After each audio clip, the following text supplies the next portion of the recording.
Câmara de Vereadores de Balneário Camboriú. TV e Rádio Câmara. As principais notícias do Poder Legislativo de Balneário Camboriú e tudo que envolve a cidade. Você acompanha agora no Câmara Informa. Está no ar o Jornal Câmara Informa, a segunda edição dessa terça-feira, 9 de setembro. Boa tarde a você que está em sintonia com a 101,5 FM Rádio Câmara BC.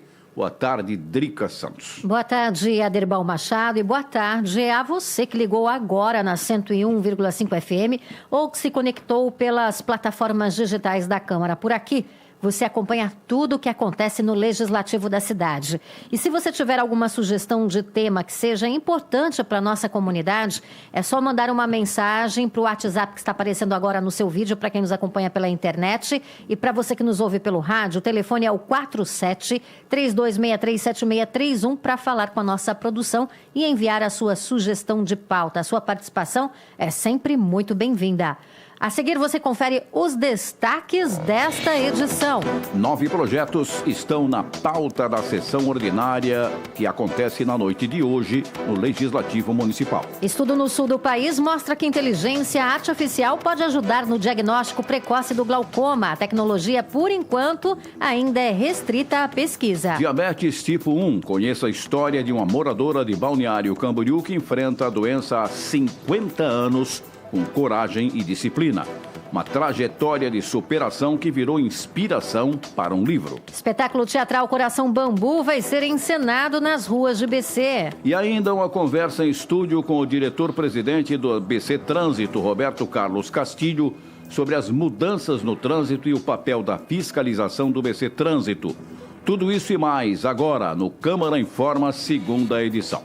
E abrimos esta edição destacando que neste 9 de setembro é dia do médico veterinário. Foi exatamente nessa data, no ano de 1933, que foi assinado o decreto que regulamentou a profissão e o ensino da medicina veterinária no país. A seguir, você acompanha os destaques do Legislativo da cidade. Rádio Câmara ABC, a serviço da comunidade. A sessão da Câmara que começa daqui a pouco no plenário vai contar com 9 projetos na pauta. Os 3 primeiros são do Poder Executivo e vão estar em discussão e votação únicas por tramitar em regime de urgência. Um deles é a proposta que ratifica as alterações realizadas no contrato de consórcio público do Consórcio Intermunicipal de Saúde da região da Foz do Rio Itajaí, o CIS-ANFRI. Também o projeto que autoriza o Poder Executivo a indenizar a área de terra em favor de Salete Tibes de Jesus Amaral, destinada à implantação da Avenida Prefeito Meirinho, e o projeto que dispõe sobre a inclusão de ação no plano plurianual do município de Balneário Camboriú para o quadriênio 2022-2025, instituído por lei municipal do PPA, vinculada aos efeitos da lei municipal que trata das diretrizes para a elaboração da lei orçamentária anual para o exercício de 2025 e autoriza abrir crédito adicional especial junto ao orçamento municipal vigente. Outros 2 projetos na pauta vão estar em primeira discussão. Projeto do Poder Executivo que reconhece a Marcha para Jesus como patrimônio cultural e imaterial do município. E o projeto da vereadora Elaine Correia do Cidadania, que estabelece a regulamentação de portaria do Ministério da Saúde com diretrizes da farmácia viva no município. Também em pauta o projeto do Poder Executivo que vai estar em votação e altera dispositivos de lei municipal que trata do Estatuto e Plano de Carreira dos Funcionários Públicos Civis da Administração Direta, Fundacional e Autárquica do município e propõe a ampliação dos prazos de licença maternidade e licença paternidade de servidores. Os outros 3 projetos em votação são de autoria do Executivo e tratam de indenizações relativas à implantação da Avenida Prefeito Meirinho. Além do projeto que autoriza o Executivo Municipal a indenizar as benfeitorias em área de terra em favor de Patrícia Rinaldi e outros. Também projeto que autoriza a indenizar a área de terra em favor de Miraci Maria Fai e o projeto que autoriza a indenizar a área de terra em favor de Edson Ferreira e Terezinha Palioque Ferreira.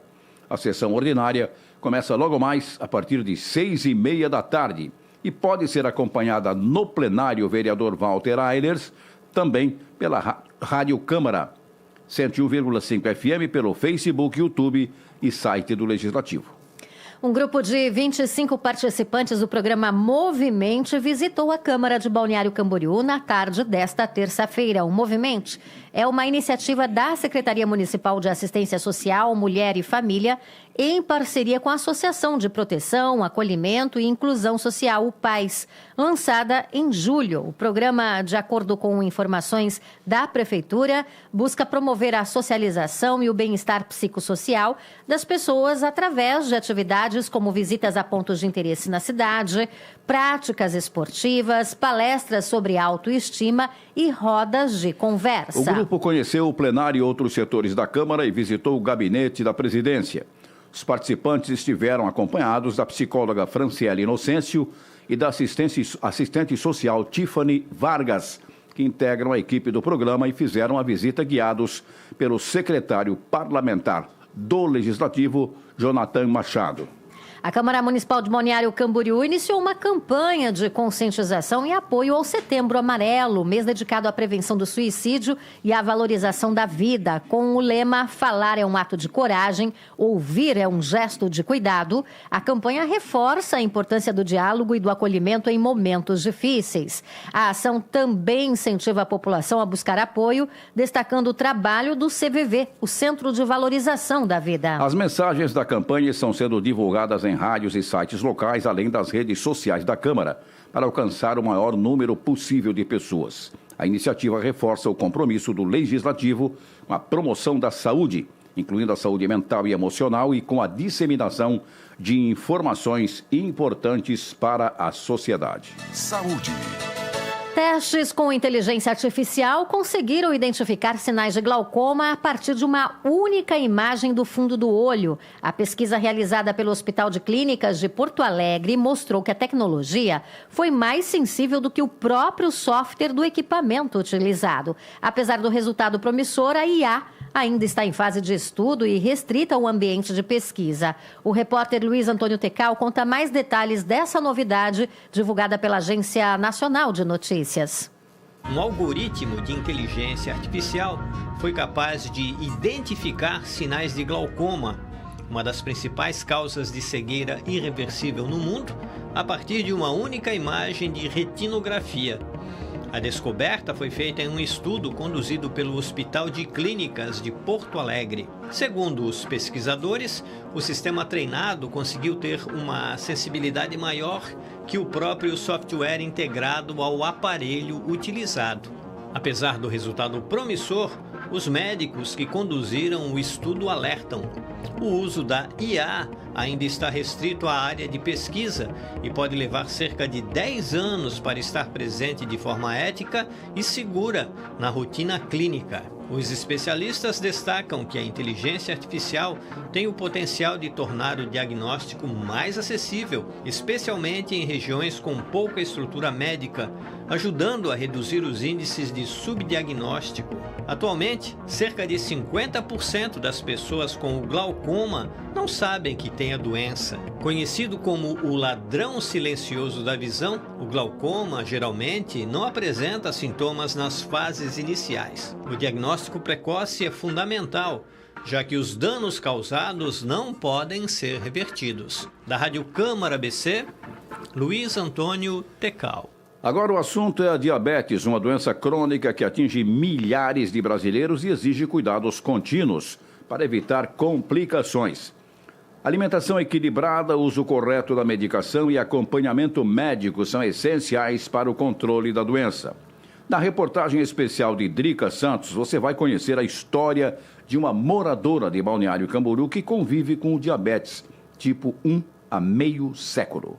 A experiência repleta de desafios, aprendizados e superações foi tão marcante que inspirou até o projeto de um livro. Confira. A consultora financeira Margarete Migliorini tem projetos para ampliar seu campo de atuação muito além dos números. Aos 56 anos, ela decidiu transformar uma parte importante da sua vida em inspiração para outras pessoas. Diagnosticada com diabetes ainda na infância, Margarete convive com a doença há 50 anos. E foi justamente essa longa trajetória que ela decidiu compartilhar nas páginas de um livro.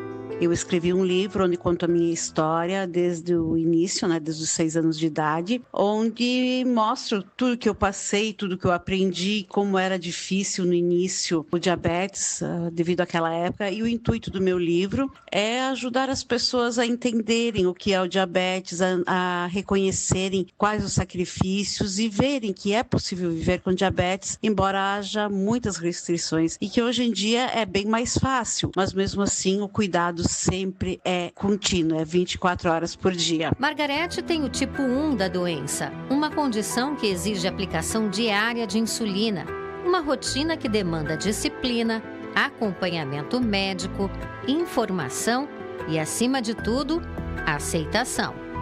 Eu faço acompanhamento com um endocrinologista de 2 a 3 vezes ao ano, onde eu faço os exames para verificar como estão os níveis de glicose. Tem épocas que eu faço, por exemplo, a insulina lenta, que eu faço uma vez ao dia. Hoje em dia eu estou fazendo 20 unidades. Tem épocas que eu já fiz 16, teve épocas que eu já fiz 23. É conforme o período, também muito varia do estresse, tudo isso. Mas afinal, o que diferencia o tipo 1 do tipo 2 da diabetes? O clínico geral Dr. Tiago Henriques Moreira, que atua na rede pública de Balneário Camboriú, explica que o tipo 2 é mais comum em adultos e está muito relacionado ao estilo de vida, especialmente a alimentação e sedentarismo. A diabetes, sendo do tipo 1 ou do tipo 2, é uma das doenças sistêmicas mais importantes que acometem a população em geral. O diagnóstico da diabetes do tipo 1 geralmente ocorre ou na infância ou no princípio da adolescência, porque é de uma causa genética e não relacionada ao estilo de vida, como ocorre na diabetes do tipo 2, geralmente diagnosticada nas décadas de vida subsequentes. O que ocorre é que o consumo excessivo de alimentos com alto teor glicêmico levam a um processo de resistência da insulina, a qual metaboliza ou participa do metabolismo da glicose da corrente sanguínea para as células, como fonte de energia. E a sobra a longo prazo desse açúcar na corrente sanguínea vai levando a um adoecimento generalizado dos nossos órgãos como um todo. A diabetes pode ser silenciosa no início, por isso o diagnóstico precoce é essencial para evitar complicações graves, alerta o médico. O diagnóstico parte de exames laboratoriais com medir a glicose. E a hemoglobina glicosilada, que participa do transporte do açúcar, é o principal indicador para o diagnóstico, seja de pré-diabetes ou da diabetes em si. A partir de 5,7 já se considera um diagnóstico de pré-diabetes. É reversível? Sim. Grande parte das vezes, a doença pode ser controlada com mudanças do estilo de vida, como uma alimentação saudável e os exercícios físicos, que é o músculo se exercitando que vai consumir esse excesso de açúcar ou até mesmo do colesterol e de triglicerídeos, que são doenças comumente associadas. Apesar de não ter cura, a diabetes pode ser controlada. Boa alimentação, atividade física e medicação são essenciais. E o descuido pode trazer sérias consequências ao organismo.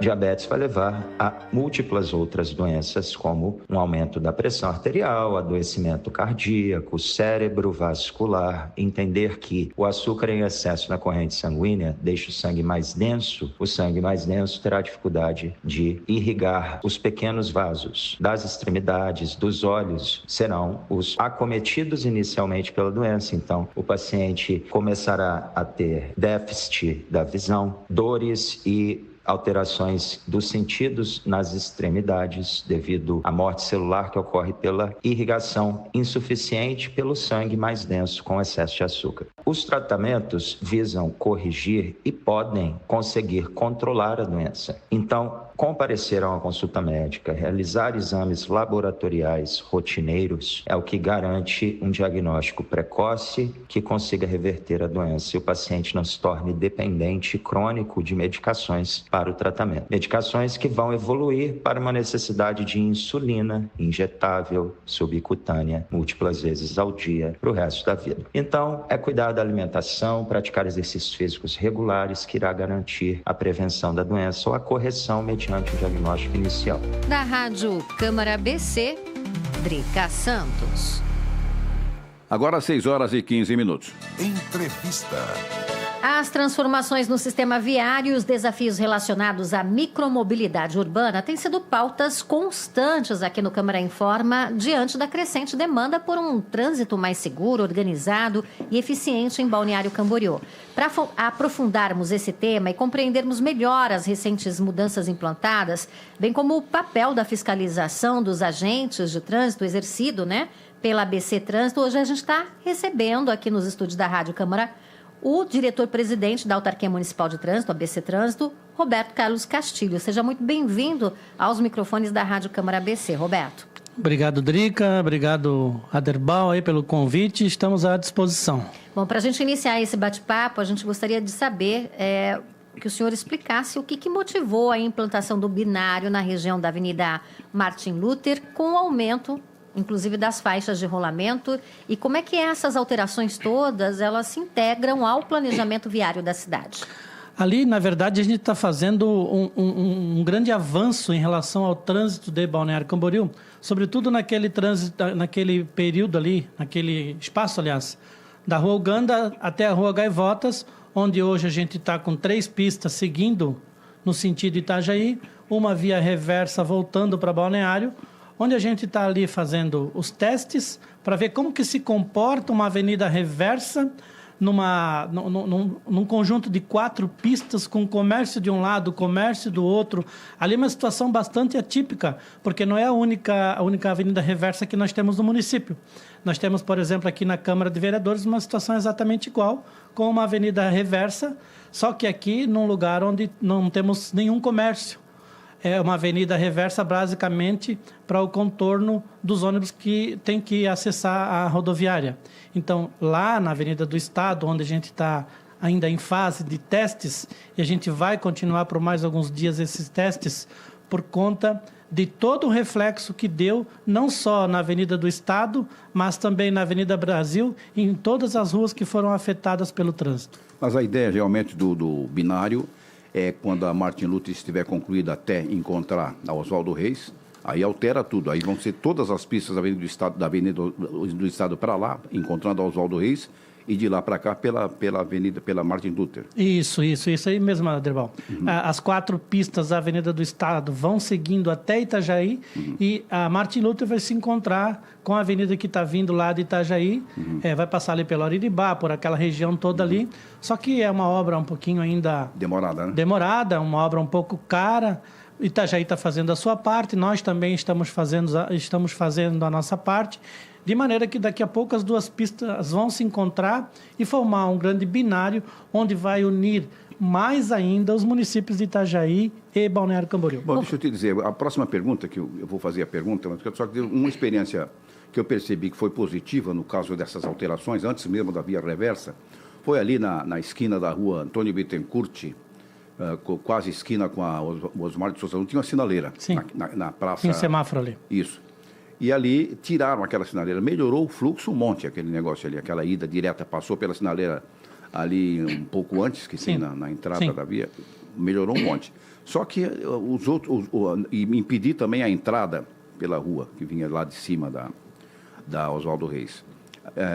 Essa técnica de tirar a sinaleira funciona, como é que se percebeu mudanças práticas, na fluidez do trânsito, incluindo esse exemplo que eu te dei, desde a implementação do binário? Tem sido feita avaliação técnica sucessiva, permanente, o retorno da comunidade sobre os resultados iniciais? Nós temos feito, Aderbal, é bem importante essa sua pergunta aí. Nós fizemos filmagens de antes da implantação da Avenida Reversa, num horário de pico, E depois que nós implantamos a Avenida Reversa, nós fizemos novamente a mesma filmagem, no mesmo horário, com a Avenida Reversa já em movimento. E a gente observou o caminho que o motorista normalmente faz. Ou então, aquele trânsito que antes ele trancava lá na Rua Uganda, agora ele vai trancar naturalmente lá na Avenida das Gaivotas, porque nós saímos de 4 pistas e vamos para 2. Né? Então, nós temos todos os dados, filmagens, nós fizemos contagem de veículos, nós temos todos esse material, que é o material que vai servir para nós de subsídio para a decisão final em relação à Avenida Reversa. Ô Roberto, uma das medidas recentes também foi a criação da faixa de retorno para veículos pesados, né? Com o intuito de evitar o tráfego de caminhões no bairro Ariribá. Qual foi o critério técnico adotado para essa decisão? E essa mudança ela tem surtido efeito prático? Na verdade, esse trânsito na Avenida Reversa ele não é só para caminhões pesados. É para todo tipo de veículo. O que a gente observou é que exatamente a metade dos veículos sobe pelas Gaivotas e pega a Avenida Martin Luther, e a outra metade segue pela Avenida Reversa e vai então até a Rua Uganda ou Rua Uruguai, para daí lá na frente pegar a Avenida Reversa. Bom, existe um monitoramento contínuo, você já falou mais ou menos isso, né? Mas não só com relação ao veículo, mas o comportamento dos condutores de veículos leves ou pesados após essa alteração. Tinha muita reclamação dos caminhões na subida da Gaivotas, né? Aderbal, o que nós tínhamos até a implantação da Avenida Reversa, né? Ou seja, antes da implantação da Avenida Reversa, apareceram alguns vídeos de caminhões que não conseguiram subir, a Avenida das Gaivotas. Mas daí fica uma reflexão. Se esse caminhão chegou na Avenida Gaivotas, ele veio de Itajaí. Então, ele subiu o Morro Cortado e ele não consegue subir a Gaivotas, que a inclinação é quase a metade do Morro Cortado, e é uma inclinação ainda, ela começa, tem digamos, um platôzinho, que a gente chama, e depois ela segue subindo novamente.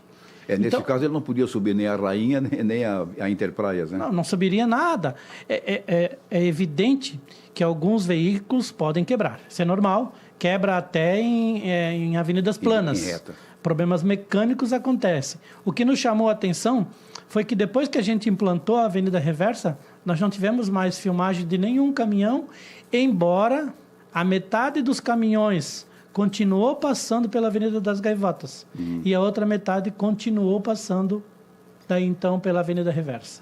Ô Roberto, com essa nova configuração viária, como é que tem sido feita a fiscalização nesses trechos? Os agentes de trânsito, eles recebem algum tipo de capacitação específica para lidar com essas novas diretrizes operacionais? Os nossos agentes de trânsito, eles já são capacitados para trabalhar em qualquer situação de trânsito. Então, para a implantação e para o teste na Avenida Reversa, não foi necessário nenhuma adaptação adicional ao conhecimento que eles já têm de escola de trânsito e de tudo que eles já viveram no trânsito de Balneário Camboriú.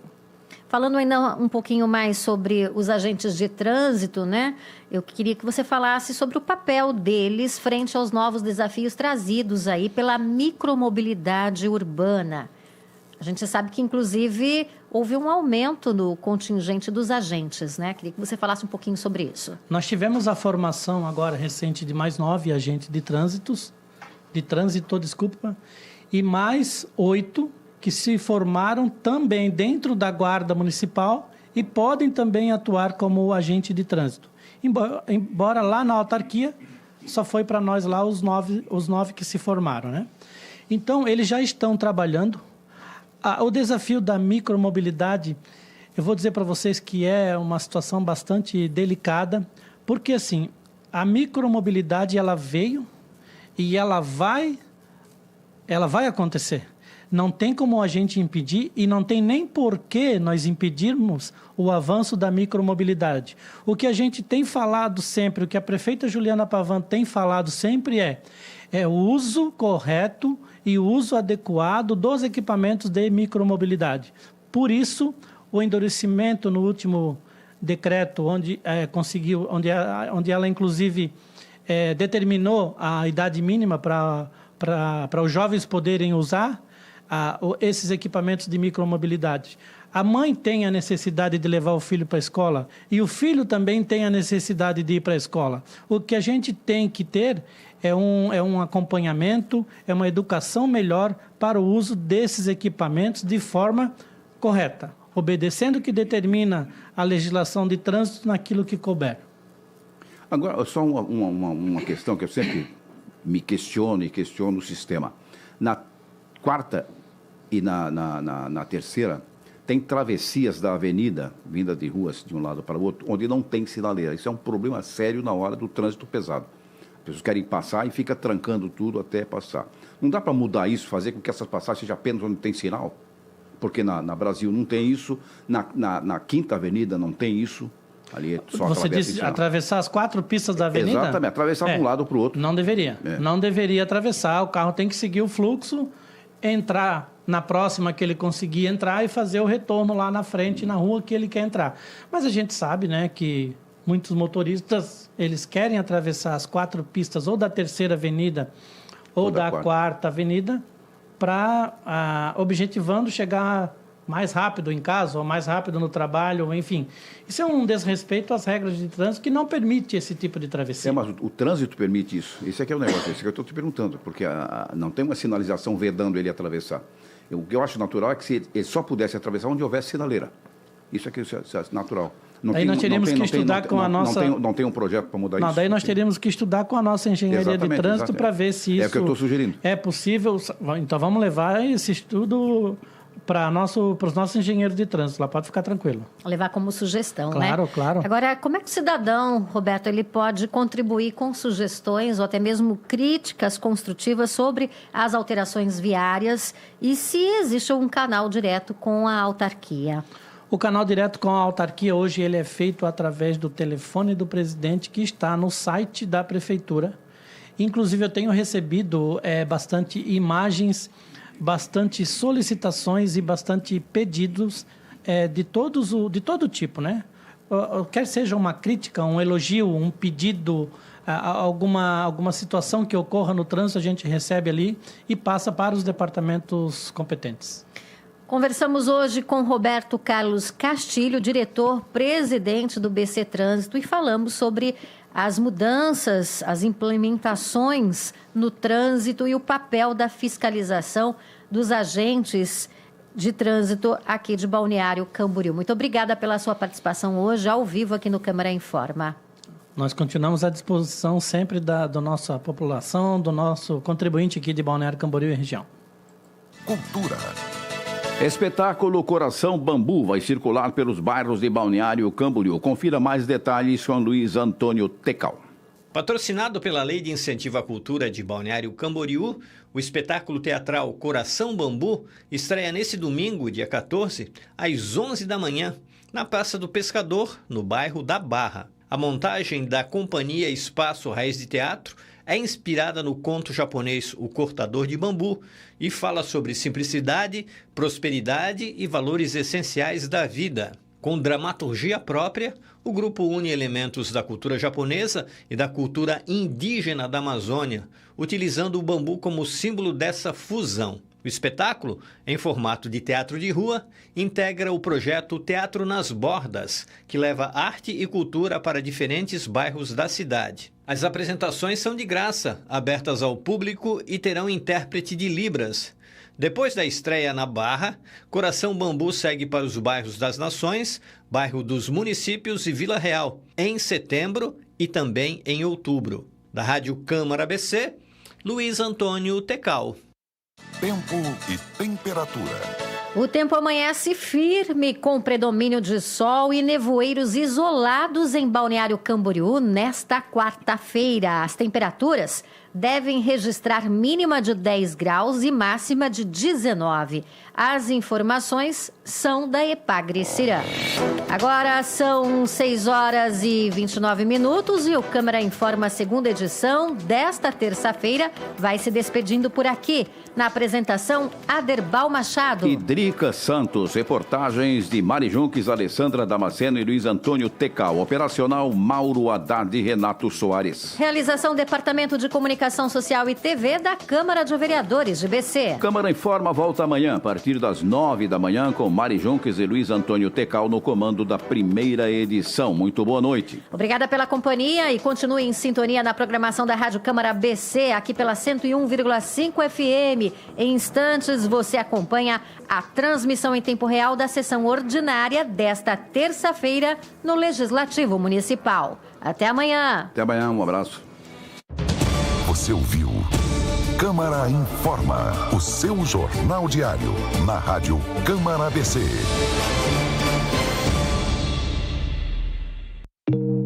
Câmara de Vereadores de Balneário Camboriú. TV e Rádio Câmara.